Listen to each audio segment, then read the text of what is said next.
রমজানে অনেকেই বলেন রোজা রাখলে শরীর দুর্বল লাগে, মাথা ঘুরে, কাজ করতে ইচ্ছে করে না। আজ আমরা জানবো এর পেছনের বৈজ্ঞানিক কারণ। রোজা রাখার সময় প্রায় 12 থেকে 14 ঘন্টা আমরা কোনো খাবার বা পানি গ্রহণ করি না। এই সময় শরীরের গ্লুকোজ লেভেল কমে যায়। গ্লুকোজ হলো শরীরের প্রধান শক্তির উৎস। যখন এটি কমে যায় তখন শরীর দুর্বল অনুভব করে। প্রথম শরীর লিভারে জমা থাকা গ্লাইজেন ব্যবহার করে শক্তি তৈরি করে, কিন্তু 8 থেকে 10 ঘন্টা পর এই গ্লাইজেন শেষ হয়ে যায়। তখন শরীর বাধ্য হয় ফ্যাট ভাঙতে, যাকে বলা হয় কেটোসিস প্রসেস।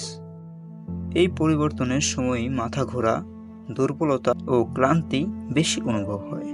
পানি না খাওয়ার কারণে শরীর ডিহাইড্রেট হয়ে পড়ে, ফলে রক্তচাপ কমে যায়, মস্তিষ্কে অক্সিজেন সরবরাহ কমে এবং সৃষ্টি হয় মাথা ঝিমুনি ও দুর্বলতা। রমজানে ঘুমের রুটিন বদলে যায়, রাতে কম ঘুম হয়, ভোরে ওঠা হয়। এই পরিবর্তন শরীরের বায়োলজিক্যাল ক্লকে প্রভাবিত করে, যার ফলে সারাদিন ক্লান্ত লাগে। ঠিকভাবে সেহরি ও ইফতার করলে এই দুর্বলতা অনেকটাই কমানো যায়।